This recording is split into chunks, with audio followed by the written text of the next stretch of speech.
forget you have the computer that, like, you can fold. Yeah. I'm like, I thought your computer's broken. Hi, everyone. Oh, you started it? Yeah. Oh, hello. Welcome to Historia. Okay, that sounds better. I just want to make sure they can hear you. Awesome. Yeah, I'm the one that no one can ever hear. I think you're turned up all the way. This one. Yeah, I've been told that I have a very soft voice. Just get close to the mic. Yeah. So. I think I just turned myself up. And then I always feel like I talk really loud, too. So I'm like, I don't know how to, like, control my voice. It's fine. Anytime I talk to James at work, I'm like, hey, how's it going? He's like, I can't fucking hear you. And I'm like, but I don't want to talk too loud. He's like, speak up. But then you go to a drive-thru and you're like, can I have? Like, you always yell. Oh, my God. I sound like my mother when I go through a drive-thru. She's very loud. My mom is just very loud. I found one of my Snapchat memories the other day was like when we went to Sonic and I made you ask if the ocean water had salt in it. This guy was just like, he was so done. No. He was so done. Anyway, how's everyone doing today? Welcome to another week of Historia. I'm Jamie. Oh my gosh. And I'm Kylie. We're JK. And, oh, ow. My nail is just, we're going through it. Ow! Okay, sorry. Oh, I don't know what I did, but. Kylie fucked up her nail and now I'm disgusted. But you can't see it because it's covered by a pretty nail. Gross. It's kind of represents my life. Like, just cover it up with this. Just cover up all your problems. If you'd like to see a picture, no, I'm just kidding. We're gonna go eat after this, so we're gonna fly through this episode so we can go sit in some AC. I'm hungry. I haven't eaten since lunch, and I had a Crustable and some Cheetos. That's some good shit, though. And ice. Not ice. You know the carbonated drinks? Oh, I thought you meant the Smirnoff Ice. Okay. I was like, damn, you really went for it. I started early. After this week, yes. You ever had the Pink Lady at Bubba's? No. Oh, it's good. Okay, anyway, we'll talk about that later. No, Darcy got me on those dirty Trixies. Oh, it's basically a dirty Shirley. Dude, it's so good. Yeah, that was pretty good. I had like 6. They're a little sweet for my liking. I love sweet. I didn't taste the alcohol in it, but then I had James try it and he was like, that is strong. I was like, you can taste the alcohol? Yeah, no, I don't like it too sweet. Like the mojitos, those were so good. I'm more of a vodka drinker with like for like cocktails and stuff. I can't do cocktails with tequila because I just tasted tequila too much. So, preferences. Well, everyone, welcome again. Yes. This week, I want this to... We are goldfish. We just go off of different tangents. We were just talking for like 30 minutes and then realized we should record. Yes. Okay, sorry. I interrupted you. See? Okay. Now I'll let you speak. So for this week's episode, I want to make it into like a mini series. So after I talk about this one, let me know which one you want to know or which one you want me to cover next. So are we going to do like a poll type of situation? I think it would be cool just to like, because this one, it didn't take me 10 years to research. It was pretty, but then again, like the topic I am discussing, if you haven't read the title of this episode, it's kind of a mystery. Ooh. But it's kind of being like solved. So are you doing mysteries? No. Latin America stuff? Yeah, so. Are we ready? Yeah. Yeah. So today we are going to be discussing a new wonder of the world. Ooh. Mm-hmm. That has stood for centuries, and the true meaning of it is still to be discussed and determined. Like, they have a general idea, but they're not, like, they're still kind of just like, historians have their own like interpretation of what they think it was used for. So what is it? It's beautiful and breathtaking. Tell me. This wonder attracts thousands of people yearly, and you may think this is small, but they do this to preserve the area. This new wonder sits above a bend in the Urubamba River with snow-capped peaks around it. standing at 20,000 feet. Wow. This location is also located with heavy terraces, stone irrigation, and between a hot and wet climate. Do you have any idea of what this place is? No, I don't know anything about geography. Just tell me. Just tell me. So this episode, we are talking about Machu Picchu. Oh my god, I should have known that. Yes. I literally taught about that. Okay. Yes, it is the second New World. Because I think Chichen Itza is another one. Because I looked it up, so you have ancient wonders of the world, which are like the Pyramid of Giza, some other just, I think the Roman Colosseum is another one, or maybe that's a new wonder. Because you have the ancient wonders of the world, and then you have the new wonders of the world. Yeah. And Machu Picchu is part of the new wonders of the world. I think it's one of the most recent one, I believe. So, actually, Gotcha. I have it pulled up right here. Ooh. So, the new 7 wonders of the world. So, let me know which one you want me to cover next. Oh, so you're going to do all of them? I would like to. So, you have the Great Wall of China. Oh. You have Chichen Itza. Never heard of that. It's in Mexico. It's in Yucatan. Okay. It's a really huge... I want to go there. I will have to look up how to spell that for the poll. Yes. You have Petra, which is in, I think, Jordan. And then you have the Machu Picchu. You have Christ the Redeemer statue. I think that's the one in Rio. Okay. And then you have the Colosseum and then the Taj Mahal. Oh my god, the Taj Mahal. That would be cool. Yes, so these are the new wonders of the world. I'm going to vote for that one. Now you have the old wonders of the world are like Great Pyramid of Giza, Hanging Gardens of Babylon, the statue of Zeus at Olympia, Temple of Artemis at Ephesus, Mausoleum at Halicarnassus, the Colossus of Rhodes, the Lighthouse of Alexandria.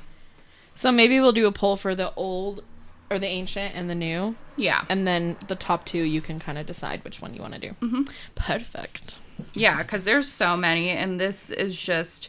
These episodes are going to be a little bit shorter. I'm sure some of them might be longer than the others, like Machu Picchu, because there's still so much unknown about this area that the research on it isn't as, like, abundant as... like the Great Wall of China or the Colosseum or even the Pyramid of Giza. Yeah. But I just, when I thought of Machu Picchu, I just wanted to do it because I thought it was a very interesting topic. But then I looked and saw that it was a new wonder of the world. And I was like, boom, there's a series right there that we can do that we can just kind of put in every now and then, like with mythology. But it's still like, I think that would be pretty cool to just put as like a series category that we can put of just like wonders of the world. We could even each do one for next time or something. Yeah. I mean, there's so many of them. Like there's over 14, I'm sure. Yeah. So exciting. Mm-hmm.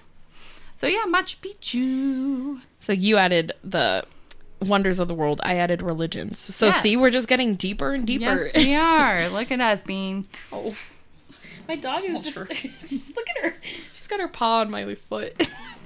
Her ear is flopped. So cute. Why are you so cute? I have a little baby Rottweiler. I think I told you guys. Oh, she's so precious. Just a sweetheart. All right, so let's get into Machu Picchu. Yay! Located north of Cusco, Peru, Machu Picchu for hundreds of years went unknown pretty much by everybody in the world. Except, like, some of the locals, until that was all unraveled during the early 20th century. Oh. Before we discuss more on this wonder, we need to talk about the people who created it.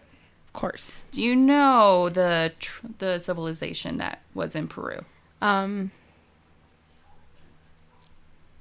did at one point, but I forget things. The Incas. Yeah. Mm-hmm. Okay, that's why. I was like, I know I've taught this before, but I don't remember when. It makes sense. Yeah, so Machu Picchu was created by the Inca civilization. I believe there is another proper name for them, but I will look it up for next time.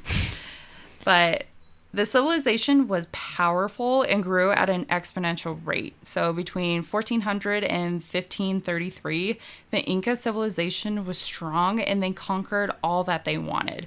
They were intense. If you thought the Maya and the Aztecs were like wild, the Incas were like a step higher. Like they were legit 2.0. Yeah, they were if the Spanish like conquest did not happen, because the Incas were like the last, because if we remember from Cortez that it started in the Caribbean, and then you have like in the Yucatan of Mexico, it all started there. They didn't really know how big South America, Central America, Latin America was. They did not realize how big. So, like, of course, it was slowly going to make its way down. Yeah. So while, like, the Maya and the Aztecs were falling, the Incas were just flourishing. Like, they were doing so good. While, like, Cortez and Columbus were destroying these populations, the Incas were like, fuck you guys. We're partying.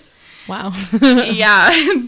But, yeah, they were strong people. They were a strong civilization. Like I want to cover more on just the civilization itself. And I think that would be a pretty cool mythology episode to do, because there is a lot to these civilizations in Latin America and Central America with like the gods that they believed in. Because they were so smart when it came to astronomy. Like they figured that shit out. So they're smart.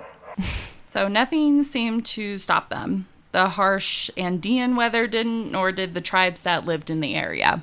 Nothing was stopping this tribe. They were just like, fuck you guys. The Incan people also did not just stay in one terrain. They took themselves to plains, to mountains, to deserts, and even jungles. Like they managed to figure how to survive in all climates. Damn. Like it didn't even matter. When the Incas would conquer a tribe or region, they would build settlements and beautiful architecture. So if it was just like another tribe that they overtook, they would be like, get rid of it, we're building our stuff. And they had very unique architecture. Like they have very specific, they used a lot of stone. They really liked stone. I find that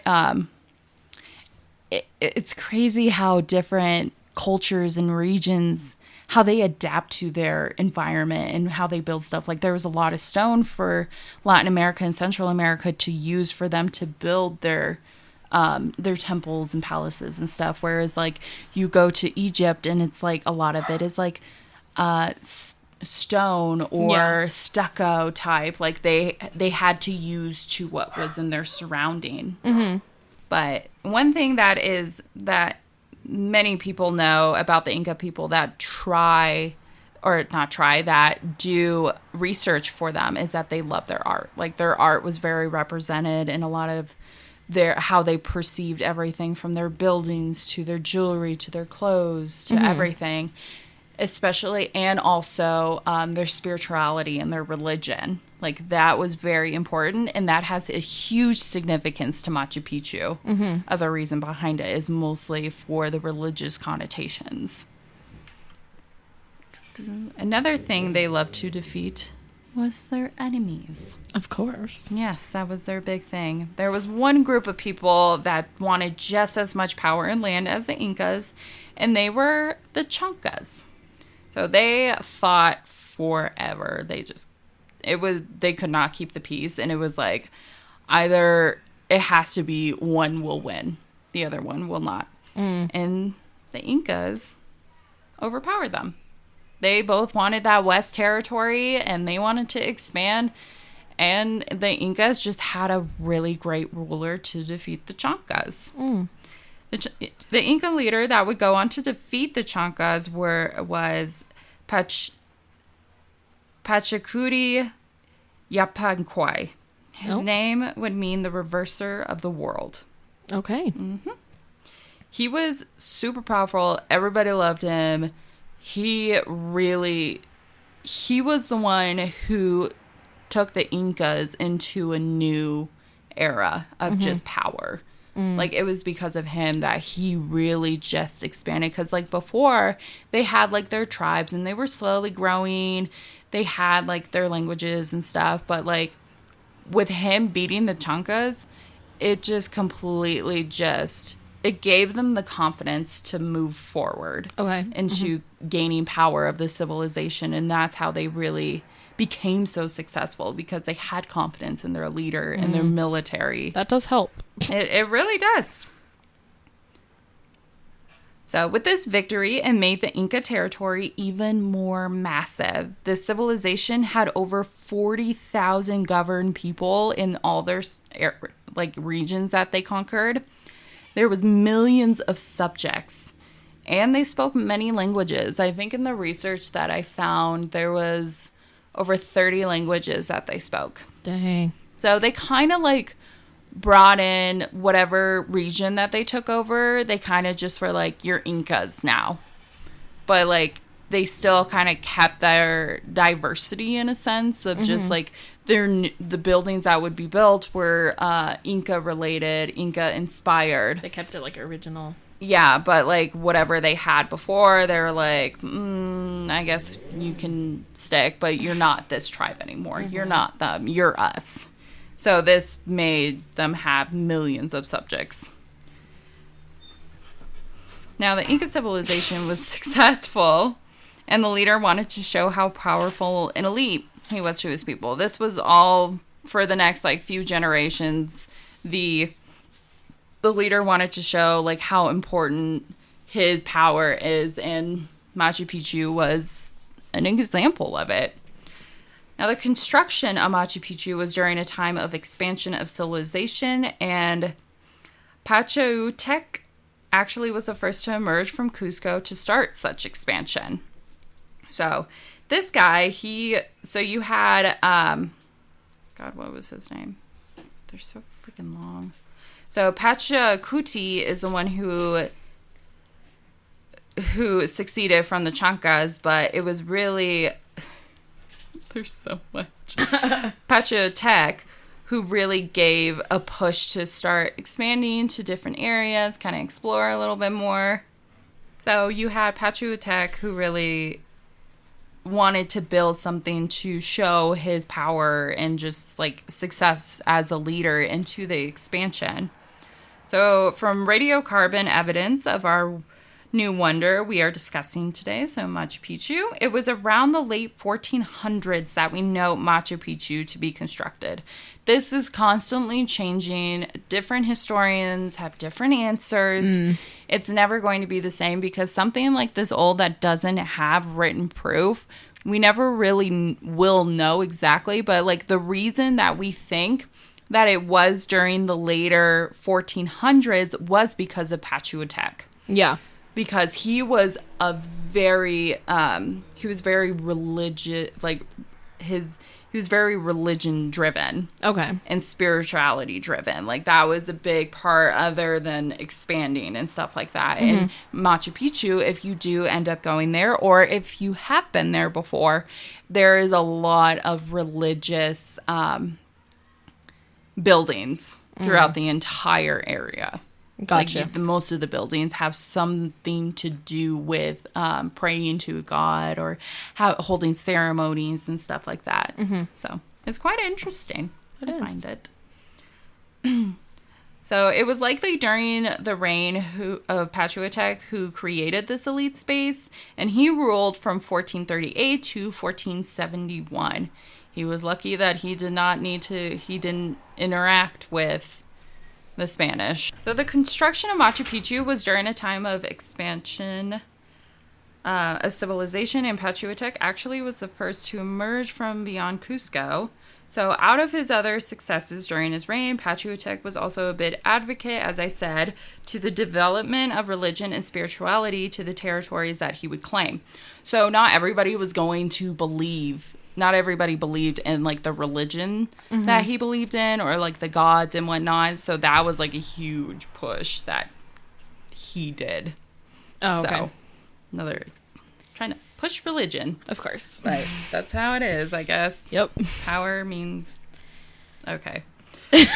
Moving on. Now, I could go into the mythology and religion that the Incas followed, but there's a lot that I want to cover in another episode, a mythology episode. I think that would be really cool. Yeah. Or I guess that would be like a religion episode. Yeah, it's kind of a mix of because I guess it's like its own category, probably. Yeah, it's all over the place, especially ancient cultures like that with like their religion that's not like really followed now. Yeah.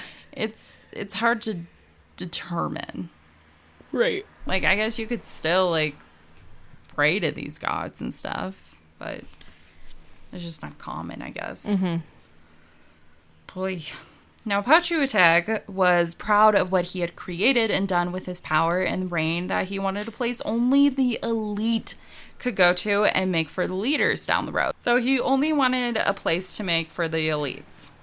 He did just that. So 80 miles, so 130 kilometers outside of Cusco, their capital, in the Vilcanota mountainside, Machu Picchu started to be built. This was a smart area to build as there were cliffs all surrounding the area, and the only entrance that could be used was super narrow, and it was almost impossible to get like a big group to go through. So if they were being attacked, only small groups could go at a time.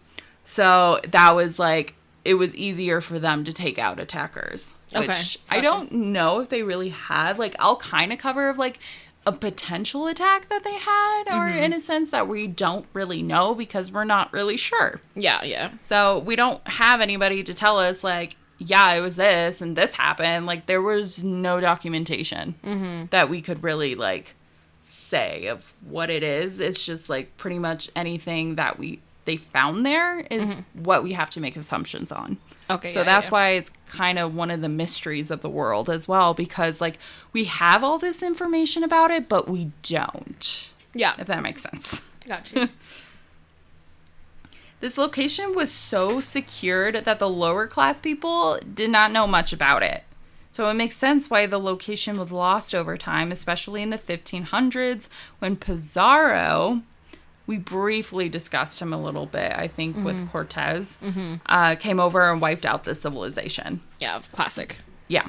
But yeah, with like the lower class, like the average like Inca civilian, they didn't even know of this area because the road was completely blocked off to them. Like they couldn't even go up this road. Dang. Yeah, like it was so sacred that they're like, unless you were a servant for them, you were not welcome. Wow. Yeah, and so they kept it pretty like hush hush. And I think it was also like, I believe I read that Machu Picchu also could have been an area where when Pizarro did come to the Inca civilization, that's where a lot of people for a time escaped to figure out a way to get away.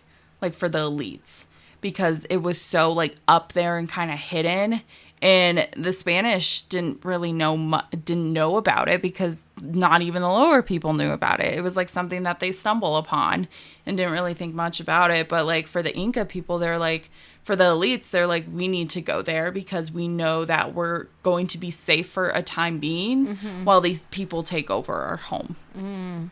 So, Yikes.net. Exactly.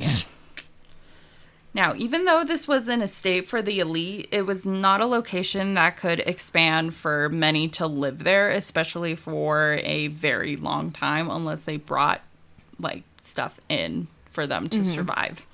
The soil was not nearly as rich as the other areas in Peru that they conquered, but they still managed to grow maize, coca, some other like native plants that they used.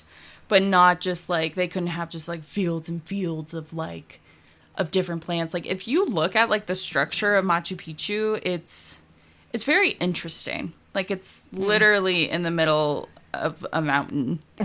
And they have like they look like giant steps, which is very common for the Inca civilization. They did this a lot. Yeah. With their, like, even if you look at the Emperor's New Groove. Yep. You see that a lot, too, in how they, like, how they structured and how they planted.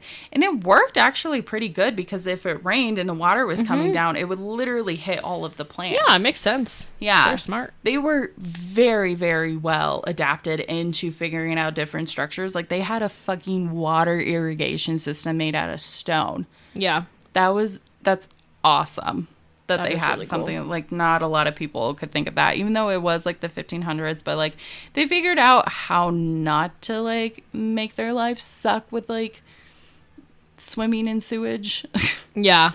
So yeah, just gonna put that out there. England. I roll.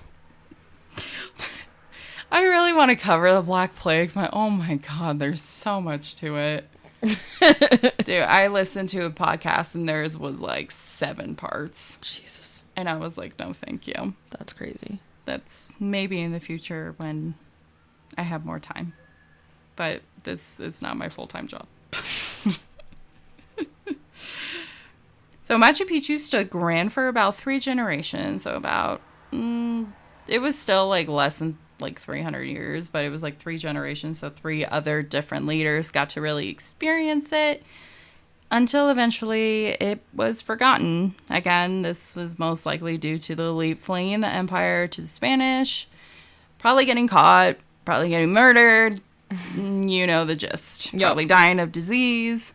But it could have been a place for the elite to escape to. But like over time, there was no one there to really tell them the story of like this elite place because it was so hush hush. So we're pretty much figuring out everything little by little.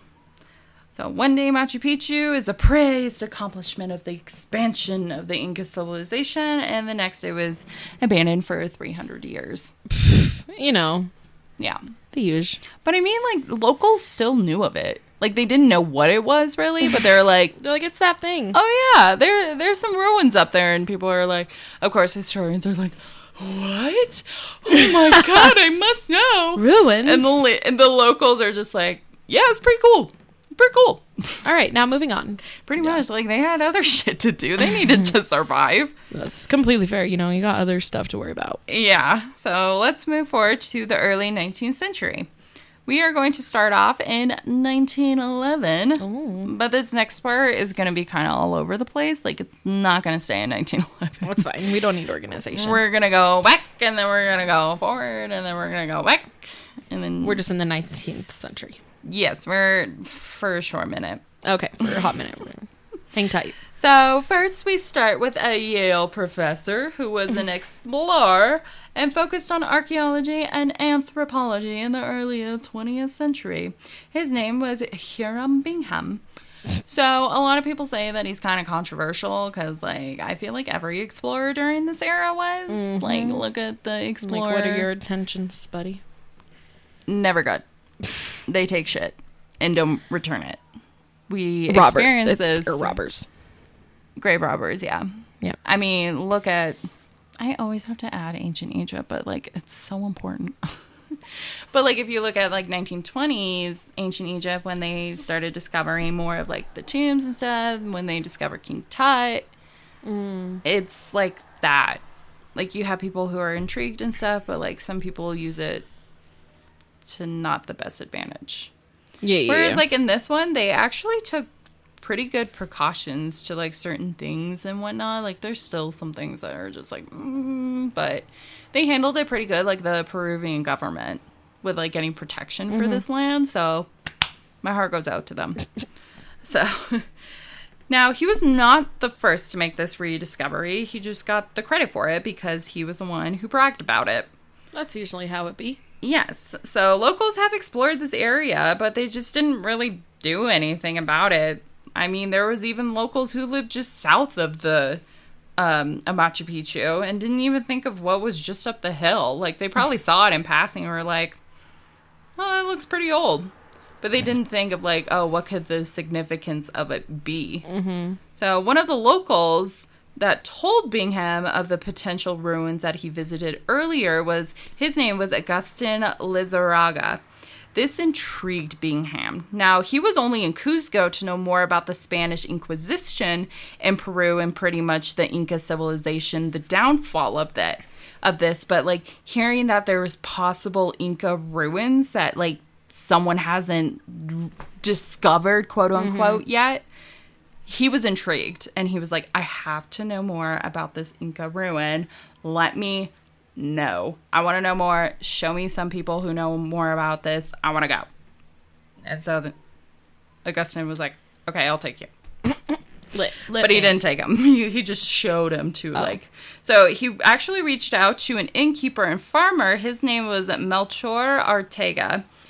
And he talked to him about the ruins. He was like, hey, I was told that you know where these Inca ruins are. And he was like, yeah, what do you want to know? He was like, well, I want to go to them. Will you take me to them? He was like, yeah, sure. Like, I can take you to the general area. And then you can, like, go do, like, your little voodoo stuff on it. And he was like, thank you. So, perfect. Pretty much they got, like, in their little, like, little pack llamas and just rode up the hill into the sunset. Let's go, Tina, up the hill. Oh, I freaking love llamas. Oh, my God. They're classic. They're actually really good for taking on to hunts and stuff. Like, they're great pack animals. That's great. Yeah, I know. It's like, they're the new donkey. So, he got close to the ruins where he came up to this house of two farmers who lived there. Their names were Richard and Alvarez. And Bingham was like, yo, did you know that there's, like, some ruins up there, like, up north of you guys? And they're like, yeah, it's pretty chill. Like, you want to go see them? I was like, yeah, can you take me? And they're like, well, we're not going to take you. But Alvarez was like, my son can take you. Oh. So, yeah, this little, like, 11-year-old kid was like, yeah, I'll take you. Let's go. Oh, my God. So, he took Bingham. So, the kid took Bingham up to the Machu Picchu ruin. The kid took him. Yeah. Jesus. This poor 11-year-old. He's just trying to have a good time. Now he's got to go take these bitches. This white man from America. God. Now, Machu Picchu did not look like how people think of it now. Like, how grazed and majestic and just, like, beautiful. No, this place was, because no one has done anything to it. Taking care of it. Yeah, and so, like, this place was, like, vegetation grown galore. Like, you could not tell. Like, you could probably see, like, the outline of the stones and stuff like that, but, like, not to the extent, like, it was probably harder. Like, you had to, like, pretty much take a knife and just, like, cut through it, like a blade or whatnot. What are those? Machetes. I was gonna say a saw. That's not weapons. Or not weapons. Tools. So he didn't... Yes. Tool knowledge. So he didn't notice the beauty at first, but he knew that there was something there. Mm-hmm. He was just like, there is more than what the eye can see right now. Like, we just need to do further exploration. So he would take notes about the area, what it looked like, what it kind of just first sight and whatnot. He took measurements of, like, the area, some of the buildings that were, like, near him that he could pinpoint. He took photographs, which photographs at this time are very new. Like, just taking that, like, he was probably waiting, like, 45 minutes to get this picture just shot. Because that's what you had to do. That's why, if you look at old-timey photos, people aren't smiling. Because you had to stand there for, like, 45 minutes. So long, yeah. Yeah, so that was pretty much what he had to do. Now, all he knew was that this site was not what he was looking for in his original journey to Peru, but he knew that he wanted to be dedicated into knowing what this place was. So he pretty much dropped what he was doing and was like, I gotta go back to Yale. I gotta go talk about this. So that's what he did. He took his next flight onto... or maybe a boat ride at this point. Like, he went back to Yale University because he was a professor there, and he contacted the university. He also contacted National Geographic Society, so Nat Geo, and the Peruvian government. Now, he reached out to get permission to conduct further research on the site and to have it published in the magazines. Dang. So he was like, Yale, I need funding. And they're like, for what? He was like, I found this really cool place. I think it's going to be amazing. I just need funding to go back there. And they're like, okay, what else do you need? And so he went to Nat Geo and he was like, hey, I found this great place. And they're like, where is it? He's like, it's in Peru. It's right by Cusco. It's about the Inca civilization. I think it's exactly what you're looking for. What do you think? And they're like, yeah, this would be really cool to publish. Like, I think it's going to be a big hit. And so he was like, okay, I got these 2 down. So he then went to the Peruvian government. And he was like, hey, I found this place that the locals were talking about. I think this could be a really neat area. We got to get this done. Like, I want to do my further research. I want to really make this, like, back to what it once was. And the Peruvian government was like, should we? I guess. But take precaution. Be good. Research. Do not pillage. And he was like, got it. Deal. Yeah. So he got his permission granted, and from 1912 to 1915, Bingham would begin his exploration of Machu Picchu. So little by little, Bingham would start to uncover the elite estate and start to uncover the history that it was abandoned, that it didn't, like, there were certain people that lived there, but you could tell that, like, with the history and the knowledge that he had already with the Spanish conquest for the Inca civilization, he was like, this place had to have been abandoned, because, like, the bodies and that they would later find, like, they were more like, there were skeletons that were more like burials. They weren't just, like, on the ground, just, like, randomly, like, covered up and stuff. But even when I tried to look up, like, more about the skeletons that they found there, like, it was really hard to find information, like, solid information about that. Yeah. Mysterious. They're constantly uncovering, like, new things. Spooky season is coming soon. Yes, it is. So they found in this rediscovery over 200 buildings. They were found within the terrace layout of the mountain, and they were mainly made out of stone, including, like, the stairways. Like, everything was made out of stone. It's wild. This place was like a town for the wealthy. Like, it was set up just like a town would be. Like, it's not just, like, a big building just for the elite. Like, it was literally a town for, like, everybody. So there were buildings that were sectioned towards the urban and agricultural side, and then there was buildings that were constructed in the upper and lower part of the town. Like, I'm sure, like, there were areas for the servants to stay. Yeah. Like, they're not going to stay with the wealthy. Right. So they gave them probably just, like, a small little building. It was like, deal with it. They're like, okay. So now I'm going to list some of the important and interesting structures that are in Machu Picchu. There are many of them. As I said, there's over 200 buildings, but the few that I'm going to just discuss are very popular ones, and some of, like, the early ones that they found. I highly recommend doing more research and figuring out, like, all of them, because there's so many of them. So the first one is Intihuatana.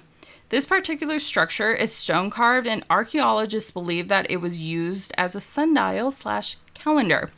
As you know, for, like, Latin America civilizations, they focused so much on just figuring out what day it was, the calendar, what year. Like, someone's got to do it. Yeah, like, you look at the Mayan calendar, for example, like, that was huge. And then, like, for them, like, they really used the sky as, like, a map. Like, it was so important for them to figure out. And this also played into religious connotations as well, of, like, figuring out, like, the winter solstice and shit that. So now the civilization in Latin America, they were just fantastic with this, but there was also the temple.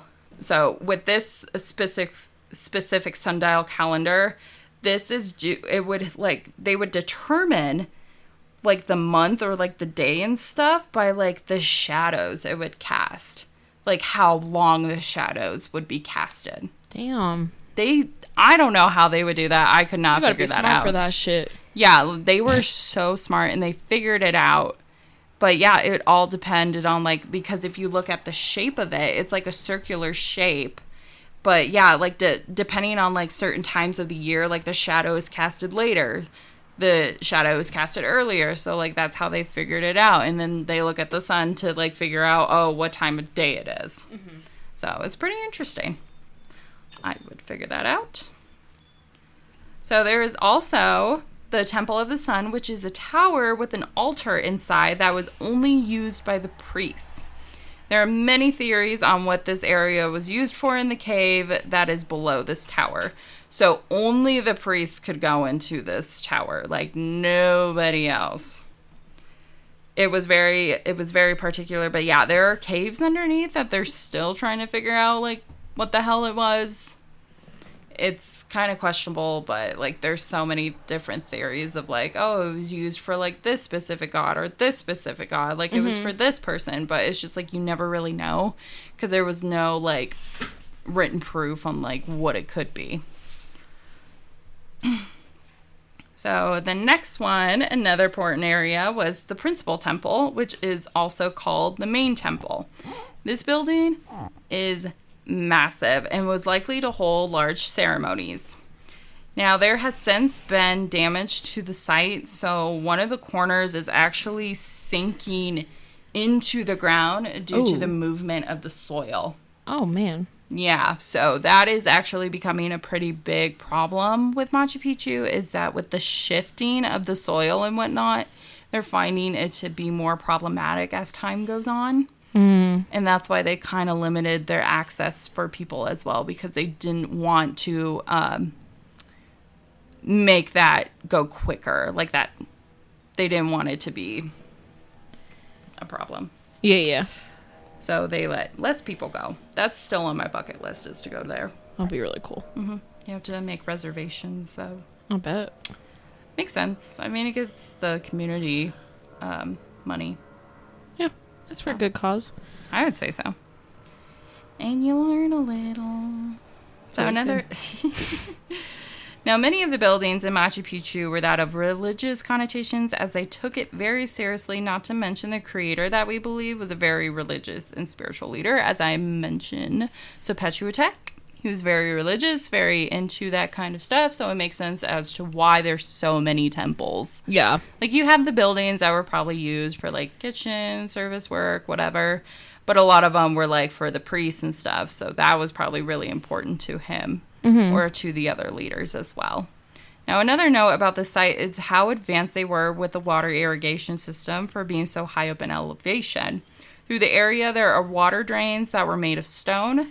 This place was for servants and for the elite to serve to the elite.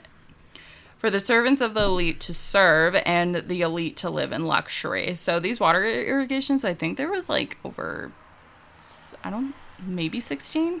Like, wow. They're, like, spread out throughout the entire site. It's amazing. Like, they were legit. They also had buildings that had thatched roofs, and another big shape that, how they shape their buildings and, like, entryways and stuff, the Incas really used, like, a trapezoid shape. So it would be, like, small, and then it would get big. Whereas, like, you see a lot of other, like, cultures and stuff, they stick to that rectangular shape. But the Incas were very unique with their architecture. I love that. That's cool. Yeah, so trapezoids were a very big shape for them to use in their buildings. And Machu Picchu has an example of it, which is fascinating. So now we're going to go back to Bingham. So in 1913, an article on Machu Picchu and the excavation was going on that the site was published. This intrigued a shit ton of people. People are like, oh my god, what is this place? Like, it's so, like, mysterious. What is it? Oh my god, I need to go. But, like, how the hell are you going to get to Peru? Like, yeah. Good luck, people. Now, in his research and excavation, Bingham and his team would go on to find artifacts like ceramics, jewelry, tools, and even found about 200 human skeleton remains. Woo! Yeah, so that was probably all the people that have died along the way and whatnot, but, like, finding the ceramics, the jewelries, and tools, that really shares a lot about, like, the kind of people they were, like, the status of them, like, did they have gold, did they have emeralds, like, what were they wearing, what could they find, like, where they were finding it. Like, they probably found more, like, ceramic bowls, like, in, like, a kitchen area or something like that. Yeah. So, and then if you found more jewelry and whatnot, that was probably more of, like, a living's quarter. Like, it was kind of just, like, trying to piece together, but, like, trying to figure out still. Like, archaeologists, like, that's their damn job, is to figure out how they function and stuff. Yeah. And, like, the different rooms, like, set up and stuff like that. Like, that's their job. I would have loved to be an archaeologist, but you're away from home for a long time. Oh, yeah. That'd be rough. Yeah. It is rough, but we got to have those people to do it. So it was assumed around 750 people could live in the site, but there were only 200 remains. So this started to make archaeologists and historians wonder if these people fled the estate. Because I don't know where they got the 750 people from, but I'm estimating probably about, like, the size of, like, the buildings and stuff, and just, like, but I don't think 200 people, like, ever. I don't think there was just 200 people there. Yeah. Like, there was no way. So it just made it easier to accept that, well, these people had to have fled, had to abandon these areas. And the skeleton remains that we found were just the ones before that just died of bad luck or something. Because there was, like, really no sign of just, like, that the Spanish came in and just, like, because they would have pillaged and just destroyed Machu Picchu. But there's no proof of that. So I don't think they ever found it. But then again, we don't really know. So unless, like, someone made a note about it, but I didn't find that. If there is something like an article or a journal that someone wrote about visiting Machu Picchu, like a Spanish conquistador, I would love to read it, but I just don't think that exists. Yeah. So the artifacts that they found were then taken to Yale's Peabody Museum to be studied and then returned to Peru. But most of the artifacts that they took now still stays at the museum. Like, they never took it back to Peru. Oh, wow. Yeah, Peru has even asked for the artifacts back, but they're like, we're still studying them. We're busy with them. We're busy. Call again later. They've just kept them in a box this whole time. Pretty much. So while excavations are still being done to this day, tourism has also been a part of the rediscovery.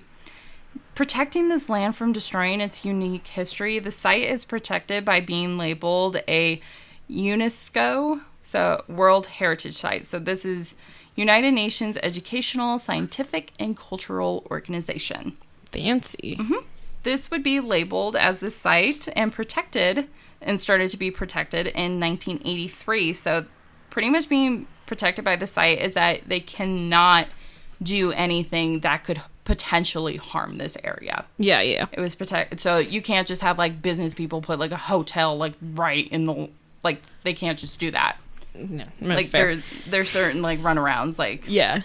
Like, it took them, they even got a cable car to help people go up there because it's at such a high elevation that, that they got permission from the Peruvian government to put a cable car that leads you a good chunk of the way up there, but a lot of the time, like, you still have to hike up to the area. They're not just going to build a cable car that goes right into the site. No, that would ruin it, honestly. Exactly. It's not worth that. So by 2007, it was labeled as one of the new wonders of the world. Ooh. Took a while. I didn't know it would take that long. Yep. Damn. This beautiful area has attracted people by the thousands, which is great for the local economy, but it also comes with a cost. With millions going to the site, thousands going yearly, or even just, like, because they have about, like, 400 people that can go a day. Just that many. They can't have any more than that. It started to take a toll on the ecosystem and the vegetation. Cable cars started to be put into place, and hotels were being built nearby, but they wanted to keep that protection of it to not make it such a tourist trap to where, like, there's going to be a gift shop, like, right outside. Like, no. Yeah, no. A lot of these that are protected, they're just like, no, it's a heritage site. Like, nothing can be done in this area. That'd be crazy. So, to be able to go to Machu Picchu now, a reservation must be made, and per day, only about 400 people, as I said, are allowed in. And with tourism, there have been questions on whether tourists should even be allowed to go. Oh, wow. Yeah. So due to Machu Picchu being above 7,000 feet in elevation, this for several tourists who are used to sea level or lower elevation is a shock and can cause altitude sickness. This happened to your friend when she came from Indiana. Yeah. Like she was feeling sick, and it was probably due to the altitude because we are above 7,000 Yeah, because feet. last time she was here, she was sick too, so. Yeah, and that happens to a lot of people that are not used to that, especially with it being really hot out. Yeah, and with it's intense. Yeah, and with Machu Picchu being a very hot and wet climate, and then being above 7,000 feet, that can definitely trigger a lot of altitude sickness. So people are like, I don't know if, like, people should go, It's just like, you need to prep yourself for that. Right. I feel like people just go and don't expect. It's like, figure out where you're going. Jesus. Right, like, think about it first. Exactly.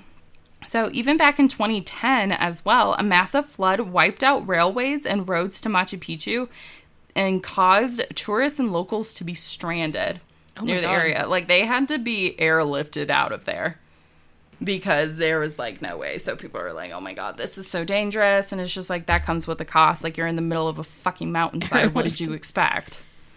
Wow. People nowadays. Be smart. No one knows how to do that anymore. Nope. So it is a risk when visiting that one must take. So Machu Picchu is nonetheless a beautiful Inca civilization that was dedicated to their elite leaders and civilization to be one of the greats. It is unfortunate that due to the constant visitation and shifts in the environment that more and more of the site is being damaged. Aww. Yeah. But it's like, unless they do something to help, like, fix it, it's gonna keep happening. Yeah. So it's an old site, and it's built on that kind of, like, hilly side. Like, it's gonna shift. There's always going to be a lot that we do not know of this wonder of the world, and I don't think we will ever know all of it. That's why we call it a wonder. Exactly. Like, we're very curious. We're not going to know all of the history. It's one of the biggest mysteries still. Yeah. Like, we're still figuring out yearly more and more about it. But it's just, I don't think we're ever going to know the full story behind Machu Picchu. Yeah. I mean, people can say, well, it's this. And it's like, no. It's a theory. This, and this. Not that. But yeah, there's so many theories going around. And every archaeologist, every historian, every anthropologist have their ideas of what it could be. Because we don't know. There's no any written proof of just, like, what happened, where they went, how many people actually, like, there is no, like, definitive written explanation of what it is. And I feel like with a lot of these civilizations, they didn't really take to, like, writing stuff down. Yeah. They used it more with, like, hieroglyphs, or they used it through just pictoglyphs and stuff like that. I think what's fascinating to me, like, what I learned the most was, like, how recent it was. Yeah, it's like, not very old. Yeah, when you look at Machu Picchu, you're going to be like, oh my God, it has to be like 1,000 or 2,000 years old. And it's like, no, it's like 400. We'll put a poll for the wonders of the world. You guys can vote on which ones you want to hear about next. Yeah, there's so many of them. I am very intrigued to learn about all of them because they're a wonder of the world for a reason. Yeah. So where can you find us? You can find us on Facebook, Instagram, YouTube, TikTok, at Historia of the Podcast. You can email us at historiathepodcast@gmail.com. Ooh. Fancy. Let us know your requests. Like, oh my gosh, spooky season's coming up. Like, hit us up with those, like, spooky stories you want us to talk about. I mean, we can even do just, like, a whole episode of just, like, crazy shit. Yeah, we did some good stuff last year. What did we do? We did the witch trials. Oh yeah. We did Roanoke was during Roanoke. That. Yeah. Vampires. Oh yeah, you did vampires. Yeah. Oh, I did skinwalkers. That's what it was. I was like, you did something creepy. I don't remember. So if y'all want to hear, like, that was fun. So we're definitely gonna do some more creepy stuff, and then of course the Christmas episodes. That's a while away. Yeah. But if you have any ideas, please let us know. Yes, I am very intrigued. Yeah, just talk to us. Just send us a message, y'all. Yeah. I mean, we'll be nice. We don't bite. Well, I do. I'm just kidding. Okay. We need to go. This is getting weird. I'm hungry. The heat is hitting me different. Oh, yeah, I know. Okay, everyone. Goodbye. See ya. Dun, dun, dun, dun.